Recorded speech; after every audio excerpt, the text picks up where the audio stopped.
Good morning to you both. Hey, good morning. Morena. Good to have you both. Marama, first of all, how's Waitangi? Beautiful, Ryan. I wish you were up here, actually. It's a beautiful place, beautiful people, beautiful manaaki from the Haukanga here in Waitangi. Now, I saw your press conference yesterday with Labor, and it was just interesting, when the wealth tax was brought up, it was a little bit awkward. How are you going to navigate that? I mean, Chippy is so strident, not happening. You guys are so strident, so who wins? It's not awkward, Ryan. It's called an election year where all political parties are absolutely expected to put our solutions and policies on the table, and it is up to the people to decide what they want as a vision for Aotearoa. We're simply saying we've got enough to make sure everyone can live with dignity. Here's how. When you have got, working people effectively paying, at least half, at least 3 times more than the effective tax rate of the super uber rich, that's wrong, and it doesn't need to be like that. So we're happy to keep promoting our policies. David, what do you say to that? Is that true? Are the poor paying way more tax as a proportion of their income than the wealthy? No, not at all. Income tax law applies equally to everybody, and for what it's worth, people who have higher incomes don't just pay a bit more tax, they pay a lot more tax, because instead of paying 10% or 17.5%, they're actually paying 39% as the top rate.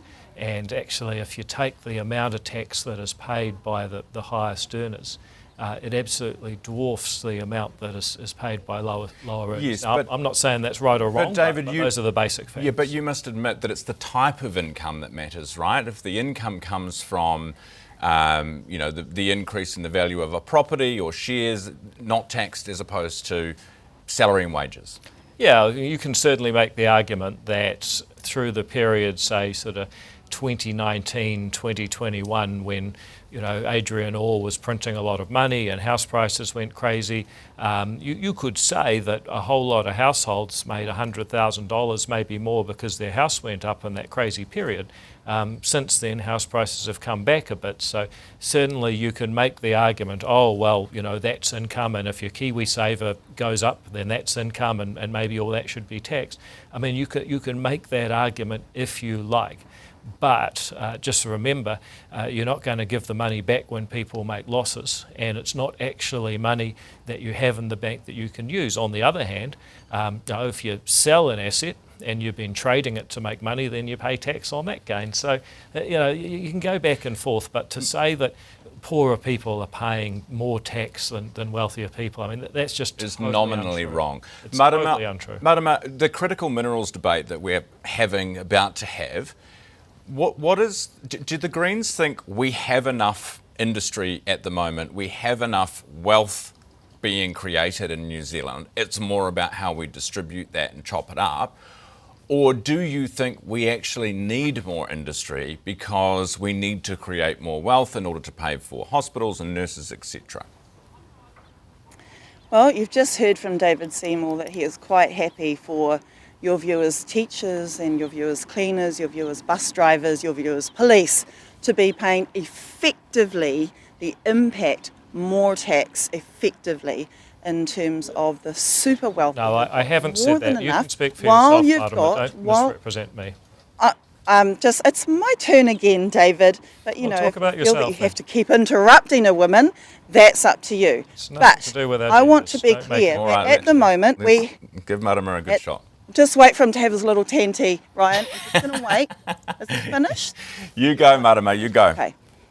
Thank you, Ryan. We have right now got working people whose wages cannot keep up with the cost of living. And you have got a country that has for far too long taxed people who earn and not people who own. Now, critical minerals, if this government's only solution is to rip up our environment and kowtow to Trump to do his bidding under his threat, because they cannot see any other ways to ensure that we are a thriving Aotearoa when this very industry is less than 5 times more productive than, say, the arts industry, then that is really limited economic thinking on their part. David, you're laughing at the arts mention. What's wrong? I mean, it's true. I mean, the size of our minerals industry is only about $1.5 billion at present, isn't it? I mean, first of all, love the arts, but one of the most productive industries in the world is mining. It's actually technically very difficult, and it produces things that are extremely valuable. If I can have a go at answering the question you just asked, does New Zealand need to grow the pie, have new industries, more innovation so that there is more wealth to go around generally? Or do we just need to introduce new taxes and divide up what's there? I'm very clear, the ACT Party is very clear, we're into positive sum thinking. When somebody creates a new business, whether it's a rocket lab or a Xero, or maybe just someone doing something smarter down at their quarter dairy using better technology, that sort of thing actually means that we can all be wealthier. That's what we need to celebrate. That's our true heritage as a country. And yes, when it comes to critical minerals for electronics, for batteries and electric vehicles that the Green Party and Labor generally promote, it's critical that we're able to get our hands on these minerals. And frankly, the way the world is today, with their importance for economic and military applications, it's also important that countries that are broadly our allies have access to those. So having this agreement, which is non-binding, it is simply a set of guidelines that if we're going to do business with American firms mining to get these very valuable minerals that create very high-paid jobs, then this is how we would do it. Have you seen the framework? You're talking about. I've not seen the framework. I've seen a summary of it as we've discussed it through Cabinet. Right. So it has been discussed at Cabinet. When was that? Well, again, I don't talk about what's done in Cabinet except for that minor slip-up. Yes, but the problem is the Prime Minister was here on this program on Monday saying that it's not been near Cabinet. Well, if he was here on Monday morning, then that may have been true. So Monday, Cabinet is when it was discussed, not before that. Well, again, it's possible that it was discussed at different times. Sometimes something can be discussed, sometimes it's discussed but a paper doesn't come. I mean, all those things are true. You're not going to trap me into... No, but here's the problem, David. Who said who, what, when. No, but here's the problem. Yeah. And Marama has made this point yesterday, and I'm now inclined to believe that maybe she has a point, that this is a secretive deal that's been done. We're being told one thing, and it seems like something else is going on behind the scenes. So when did you first hear about the deal? When did you first read about the framework in a Cabinet meeting or committee? First of all, it's not a deal. Framework. It's a framework for how, if you were to do a deal, this is how you would do it. So let's not get ahead of ourselves.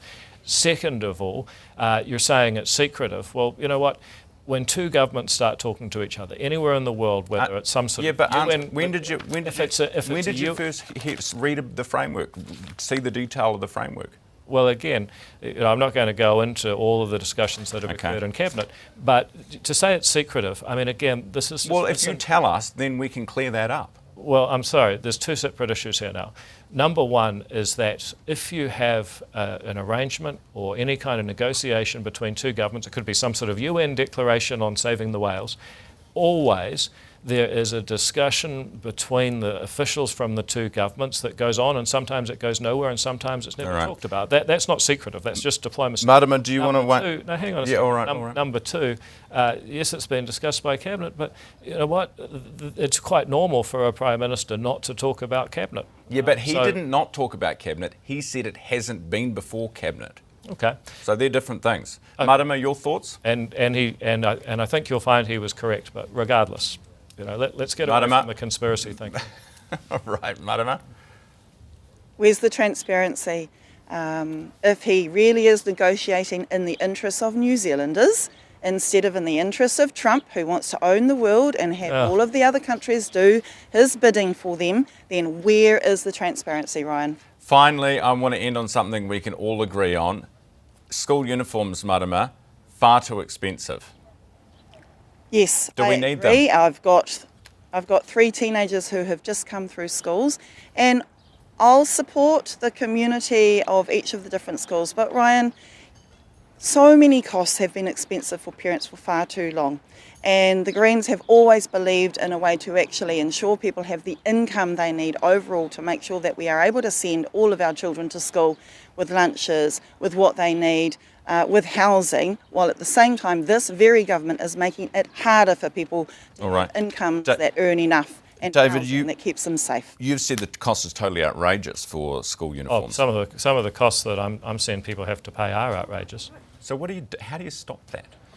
Well, you start with the most basic facts that in New Zealand, for the most part, it's state schools, and in state schools it's Board of Trustees who make the policies, and it's parents who elect them. So communities do have the power to fix this.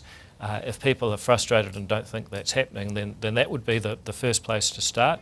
If the government's going to get involved, then you could imagine perhaps having some sort of, I guess, parent bill of rights where you say you can't stipulate the exact products, you can stipulate a colour. So, when I went to an intermediate school, it was decile 1.